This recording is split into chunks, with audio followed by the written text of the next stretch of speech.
औज़ुबिल्लाहिमिनश्शैतानिर्रजीम बिस्मिल्लाहिर्रहमानिर्रहीम अल्लाहुम्मा अफ़्तह अलैना हिकमतका वंशुर अलैना रहमतका या ज़ुल जलाली वल इकराम। अस्सलाम वालेकुम स्टूडेंट्स, आज हम बात करेंगे मॉलिक्यूलर आयंस के बारे में। जिस तरह आपने एटम के आयन के बारे में पढ़ा था कि एटम्स के आयन दो तरह के होते हैं, नेगेटिव और पॉजिटिव, जिनको कैट आयन और एन आयन कहते हैं। तो आयन जो है वो एटम्स क्यों बनाते हैं? क्योंकि वो क्या करते हैं जी, ऑक्टेट रूल जो है वो अपना ऑक्टेट कंप्लीट करने के लिए वो या तो इलेक्ट्रॉन ट्रांसफ़र कर देते हैं, या तो किसी को दे देते हैं, या फिर किसी से दे देते हैं या ले लेते हैं। तो गेन ऑफ इलेक्ट्रॉन या लॉस ऑफ इलेक्ट्रॉन से उनके ऊपर क्या आ जाता है जी, चार्ज आ जाता है। उस चार्ज के लिहाज से अगर नेगेटिव चार्ज है तो वो एनाइन होगा, अगर पॉजिटिव चार्ज उनके ऊपर आ गया है तो वो क्या होगा, कैटाइन होगा। अब जो है, अब वो तो इसलिए करते हैं कि उन्होंने अपना ऑक्टेट कंप्लीट करना होता है, लेकिन मॉलिक्यूल्स आपने पढ़ा है कि मॉलिक्यूल के ऊपर नेट चार्ज, कोई भी किसी किस्म का कोई चार्ज नहीं होता। फॉर्मली उनके पास वो उनके न्यूट्रल होते हैं, ज़ीरो चार्ज के हामिल होते हैं। तो फिर वो क्यों मॉलिक्यूल जो है वो क्यों आयन बनाएंगे? तो आपने बाजू जगह पर देखा होगा, आपको कुछ जो है नज़र आ, मसलन मैं आपको एग्जांपल देती हूँ, NH4+। तो ये भी NH4 जो है वो क्या है जी, ये तो एटम नहीं है, एक एटम तो नहीं है कि इसके ऊपर पॉजिटिव चार्ज आया हुआ है। इसी तरह आपने और एग्जांपल देखी होंगी, CO3 2- इसके ऊपर चार्ज होता है। तो ये वाले जो होते हैं, ये इनको हम मॉलिक्यूलर आयन नहीं कहते। ये एग्जांपल मैंने आपको इसीलिए दिया है कि मॉलिक्यूलर आयन ऐसे आयन होते हैं जो कि मॉलिक्यूल्स के होते हैं। नाम से ही जाहिर है। तो मॉलिक्यूल क्या होता है? NH4 कोई मॉलिक्यूल नहीं है, CO3 भी कोई मॉलिक्यूल नहीं है। तो इनके ऊपर जो चार्ज आता है, ये NH4 है जैसे, और जिस तरह ये CO3 है, तो इनके ऊपर चार्ज है। तो इनको कहेंगे हम पॉली एटॉमिक आयन। इनको हम मॉलिक्यूलर आयन नहीं कहेंगे, बल्कि इनको कहेंगे पॉली एटॉमिक आयन। अब इनमें poly atomic ion molecular ion में डिफरेंस क्या होता है जी? इसके ऊपर आप ये देख लें, चार्ज हटा के ये नीचे देखें कि ये मॉलिक्यूल है या नहीं है। NH4 कोई भी मॉलिक्यूल नहीं है, इसलिए आप आसानी से पहचान सकते हैं। जो मॉलिक्यूल है वो अमोनिया होता है, NH3 एक मॉलिक्यूल है। अगर NH3 के ऊपर चार्ज आता है तो वो उसको हम मॉलिक्यूलर आयन कहेंगे। लेकिन अगर NH4 के ऊपर चार्ज है तो ये मॉलिक्यूलर आयन नहीं है, बल्कि इसको हम क्या कहेंगे, पॉली एटॉमिक आयन। पॉली का मतलब होता है मैनी, यानी जो ज़्यादा एक से ज़्यादा जो एटम से मिलकर जो आयन बनता है उसको पॉली एटॉमिक आयन कहते हैं। ये भी पॉली एटॉमिक आयन है, ये भी पॉली एटॉमिक आयन है। क्या है जी? ये पॉली एटॉमिक आयन। अब जो है आयन जो है ये इसलिए बनाते थे, जो एटम्स आयन इसलिए बनाते थे कि उन्होंने अपना ऑक्टेट रूल जो है वो ओबे करना है। तो मॉलिक्यूल अपना आयन क्यों बनाते हैं? तो मॉलिक्यूल जो है वो आयन नहीं बनाता, बल्कि उसके ऊपर ज़ीरो चार्ज होता है, वो स्टेबल होता है, और उसको उसमें इलेक्ट्रॉन्स जो है वो कंप्लीट होते हैं। उन्होंने अपने ऑक्टेट जो है वो जितने भी एटम उसमें शामिल है मॉलिक्यूल में, उन्होंने अपने ऑक्टेट कंप्लीट किए होते हैं। तो उनको ज़रूरत नहीं होती मज़ीद इलेक्ट्रॉन आयन बनाए जाते हैं अपने फ़ायदे के लिए। कुछ इन्फॉर्मेशन चाहिए होती है उस कंपाउंड के बारे में या उस मॉलिक्यूल के बारे में, जब कोई इन्फॉर्मेशन चाहिए होती है तो खुद मॉलिक्यूलर आयन्स बनाए जाते हैं। तो मॉलिक्यूलर आयन, अब हम इसकी वही सेम डेफिनेशन है जो एटॉमिक आयन की थी, कि जब भी लॉस ऑफ इलेक्ट्रॉन या गेन ऑफ इलेक्ट्रॉन मॉलिक्यूल में से होगा तो उसके ऊपर उसी लिहाज से पॉजिटिव या नेगेटिव चार्ज आएगा, तो उसको हम मॉलिक्यूलर आयन कहेंगे। जिस तरह एटॉमिक आयन की दो जो है वो टाइप्स थी, लाइकवाइज मॉलिक्यूलर आयन की भी 2 टाइप्स होती हैं, कैटोनिक आयन और एनोनिक आयन।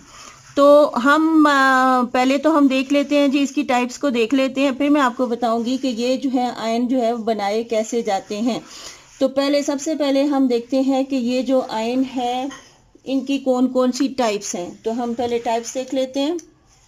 पहले डेफिनेशन इसकी देख लें। डेफिनेशन क्या है? व्हेन अ मॉलिक्यूल लूजेस और gains electrons it forms molecular ion. These ions are also called radicals. जो पुराना लिटरेचर था उसमें जो पॉलीटामिक आयन को भी, मॉलिक्यूलर आयन को भी रेडिकल्स कहते थे, लेकिन जो अभी जदीद जो लिटरेचर आया है उसमें से फ्री रेडिकल्स की जो टर्म है वो यूज़ होती है। रेडिकल की बजाय ये पॉलीटामिक आयन कहलाते हैं और दूसरे मॉलिक्यूल के ऊपर जो चार्ज होता है उसको मॉलिक्यूलर आयन कहते हैं। तो अब फ्री रेडिकल को हम किसी और वीडियो में डिस्कस करेंगे। तो अभी हम देख लेते हैं कि मॉलिक्यूलर आयन की टाइप्स कौन कौन सी होती हैं।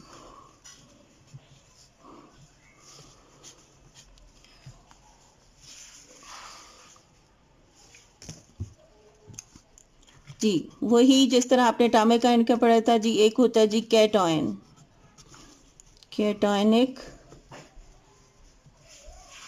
Molecular ion.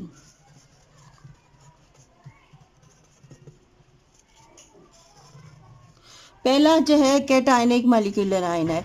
तो कैटायनिक क्या होता है, जबकि किसी मॉलिक्यूल में से जो है निकाल दिए जाते हैं इलेक्ट्रॉन्स, तो उसमें क्या होता है जी, इलेक्ट्रॉन जो है वो कम हो जाते हैं और प्रोटॉन की जो है वो तादाद जो होती है उसमें बढ़ जाती है। तो उसको हम क्या कहेंगे, कैटायनिक मॉलिक्यूलर आयन। इसकी एग्जांपल मैं आपको यूँ दूंगी कि फ़र्ज़ करें हमारे पास नाइट्रोजन का मॉलिक्यूल है N2।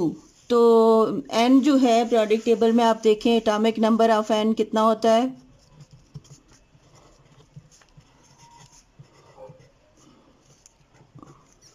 इसका होता है जी 7। यानी इसमें एटॉमिक नंबर का क्या मतलब है कि इसमें 7 इलेक्ट्रॉन्स होते हैं। तो चले हम ड्रा करते हैं जी इस मॉलिक्यूल। इसकी एटॉमिक स्ट्रक्चर जो है वो क्या होती है, दरमियान में मैंने आपको बताया न्यूक्लियस होता है जिसमें प्रोटॉन इलेक्ट्रॉन के इक्वल होते हैं 7, इसमें न्यूट्रॉन भी जो है 7 होते हैं। ये इसका न्यूक्लियस आ गया। फर्स्ट शेल में कितने इलेक्ट्रॉन होते हैं, 2। बाकी कितने बच गए, बाकी बच के जी 5। तो 5 जो है वो अगले शेल में चले जाएंगे।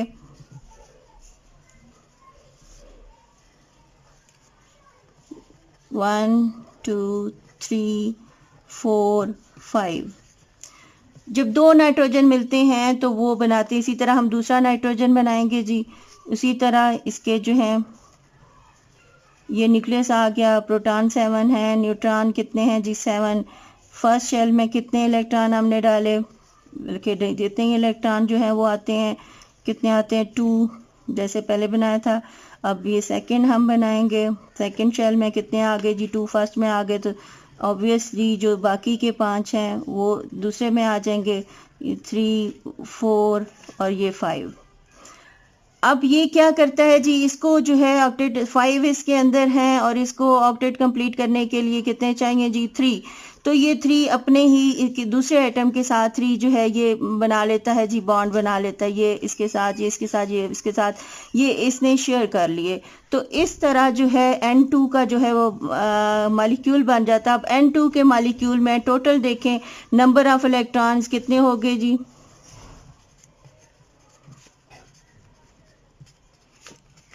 7 इसके हो गए, 7 इसके हो गए, टोटल कितने हो गए 14। अब हम 14 इलेक्ट्रॉन टोटल N2 के मॉलिक्यूल में अगर हम करते हैं एक बार से एनर्जी अप्लाई करते हैं, वो मैं आपको बाद में बताऊंगी कि किस तरीके से इलेक्ट्रॉन हटाया जाता है। फर्स्ट करें हम इसमें से ये वाला इलेक्ट्रॉन या ये वाला, या दोनों में से किसी में से भी कोई एक इलेक्ट्रॉन हम लोग हटा देते हैं किसी तरह से, ये इलेक्ट्रॉन इससे निकल जाता है। जब इलेक्ट्रॉन निकलने के बाद एमिशन ऑफ इलेक्ट्रॉन होती है या ये इलेक्ट्रॉन लूज कर जाता है, तो लूज करने के बाद इसमें नंबर ऑफ इलेक्ट्रॉन कितने रह जाएंगे, 14 में से 1 माइनस करें कितने रह गए 13। लेकिन देखें प्रोटॉन इसमें 7 है, प्रोटॉन इसमें 7 है, टोटल नंबर ऑफ प्रोटॉन्स इसमें कितने हो गए,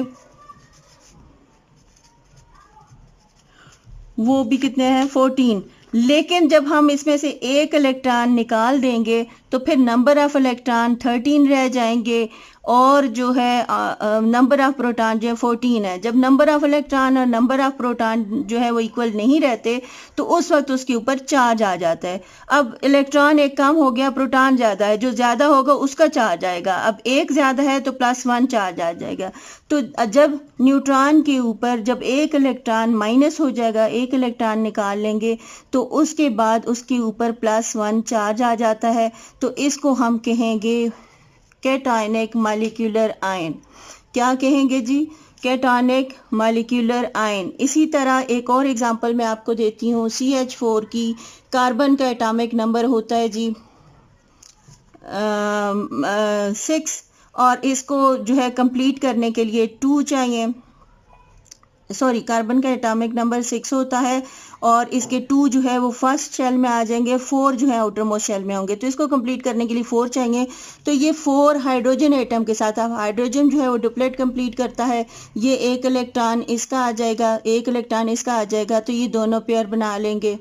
ये एक 4 हाइड्रोजन के साथ ये बनाता है मीथेन में, CH4 में। तो ये 4 हाइड्रोजन के साथ बना लेगा, तो इसके भी डुप्लेट कंप्लीट हो जाएगा। और ये मैंने आपको समझाने के लिए लिखा था, कोवेलेंट बॉन्ड को ऐसे शो करते हैं। तो इसका मतलब है ये एक बॉन्ड जो है इसमें एक पेयर है, एक हाइड्रोजन का और एक कार्बन का इलेक्ट्रॉन है, इसी में भी एक पेयर है। जब इसका भी हम इस तरह करेंगे कि इन पेयर्स में से हम किसी हाइड्रोजन का या कार्बन का एक इलेक्ट्रॉन हम किसी तरीका से जो है इलेक्ट्रॉन हम हटा देते हैं, एक इलेक्ट्रॉन निकाल लेंगे, तो फिर CH4 पे पॉजिटिव चार्ज आ जाएगा। तो ये भी जो है एग्जांपल है किस चीज़ की, कैटायनिक मॉलिक्यूलर आयन की।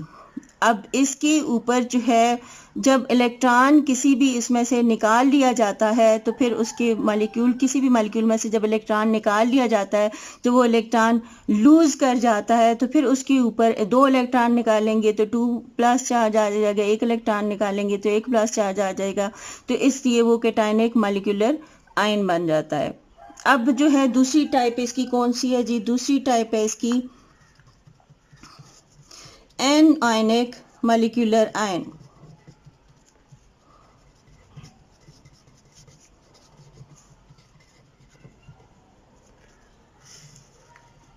अब एनआयनिक मॉलिक्यूलर आयन कौन सा होता है जी, अब इसको याद रखने के लिए कि एन आयन पॉजिटिव होता है या कैटायन पॉजिटिव होता है, इसको याद रखने के लिए मैं आपको छोटी सी ट्रिक बता देती हूँ।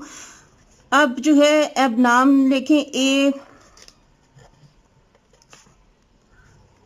नेगेटिव आयन, एन से आप ए लिखें, एन से नेगेटिव, ए नेगेटिव आयन। तो आपको यहाँ से समझ आ गई, एन से नेगेटिव, यहाँ से याद रखें आ नेगेटिव आयन। तो एनायनिक जो है वो हमेशा क्या होता है जी, नेगेटिव आयन को कहते हैं। एनायनिक चाहे एटॉमिक आयन हो चाहे मॉलिक्यूलर आयन हो तो वो नेगेटिव आयन होगा। अब इसकी एग्जांपल जो है हम देखते हैं कि इसका हम क्या करेंगे। तो एन, जैसे आपको मैंने अभी समझा दिया कि ये होता है नेगेटिव आयन। जब भी कोई हम करते हैं मॉलिक्यूलर जो है वो फॉर्मल चार्ज इसके ऊपर 0 होता है, जब उसमें से ज़बरदस्ती हम एक और इलेक्ट्रॉन या 2 और इलेक्ट्रॉन डाल लेते हैं तो उसके ऊपर नेगेटिव चार्ज है। यानी कोई भी मॉलिक्यूल अगर इलेक्ट्रॉन जो है वो उसमें एंटर करेंगे तो वो गेन करेगा, तो उसमें इलेक्ट्रॉन की तादाद जो होती है वो नंबर ऑफ इलेक्ट्रॉन जो ज़्यादा हो जाता है, नंबर ऑफ इलेक्ट्रॉन ग्रेटर होता है नंबर ऑफ प्रोटॉन से। जिसमें नंबर ऑफ इलेक्ट्रॉन जो ज़्यादा हो जाए, नंबर ऑफ प्रोटॉन कम रह जाए जिस मॉलिक्यूल में, तो उसको एनायनिक मॉलिक्यूलर आयन कहते हैं। इसकी एग्जांपल जो है देते हैं, इथाइल अल्कोहल की एग्जांपल जो आपकी बुक में दी हुई है वो ले लेते हैं, C2H5OH।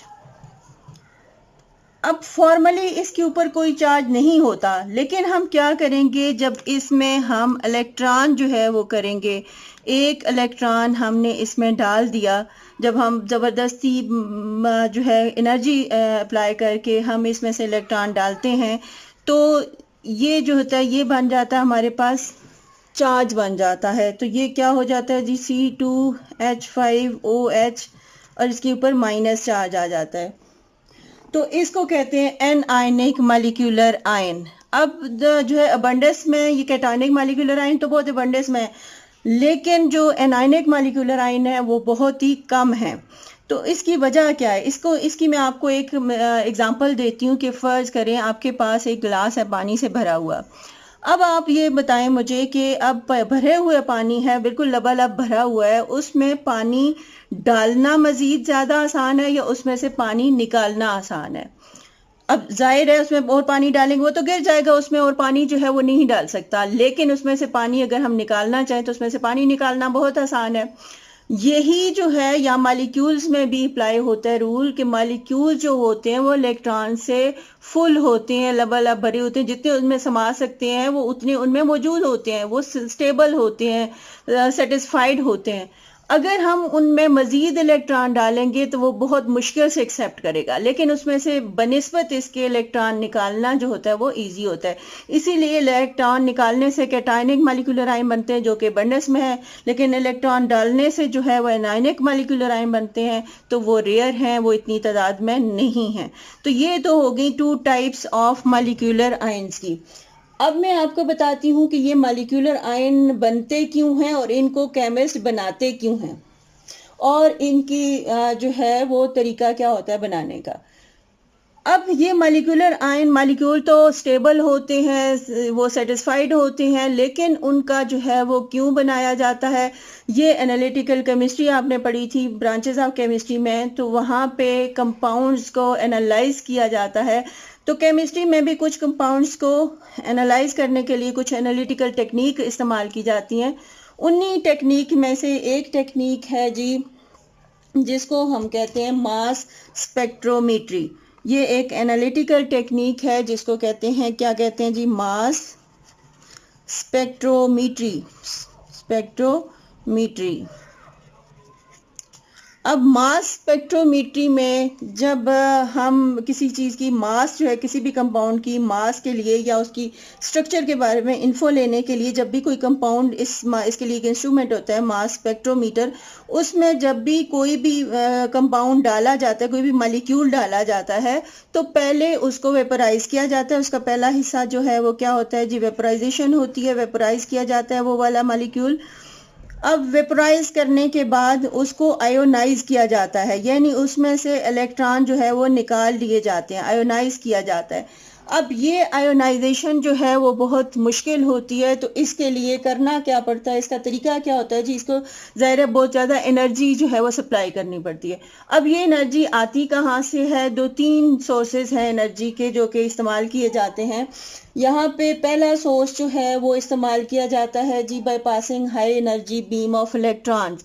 ये high energy beam of electron pass किए जाते हैं, जो बहुत ज़्यादा एनर्जी जब वो हिट करते हैं आके इस कंपाउंड को या इस मॉलिक्यूल को, तो उसमें से इलेक्ट्रॉन जो है वो निकाल देते हैं।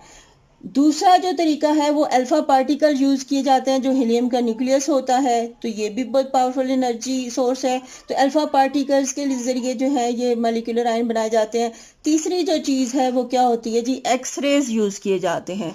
तो ये 3 तरीके होते हैं मॉलिक्यूल से मॉलिक्यूलर आयन बनाने के लिए। अब मैं आपको सिग्निफिकेंस जो है वो पहले ही बता चुकी हूँ कि why molecular ions are made. तो इसके लिए क्या होता है कि यही होता है कि जब ये इनकी डिकम्पोजिशन होती है मॉलिक्यूल की, तो ये इंफॉर्मेशन देते हैं किस चीज़ के बारे में, स्ट्रक्चर ऑफ मॉलिक्यूल के बारे में और इसकी कितनी मास है इसके बारे में। तो इसके लिए मॉलिक्यूलर आयन बनाए जाते हैं। ये खुद ब खुद नहीं बनते, बल्कि क्या होता है, केमिस्ट बनाते हैं इन्फो लेने के लिए, इंफॉर्मेशन लेने के लिए। आज तक के लिए इतना ही काफ़ी है। खुश रहिए, खुशियाँ बांटिए। अल्लाह हाफिज़।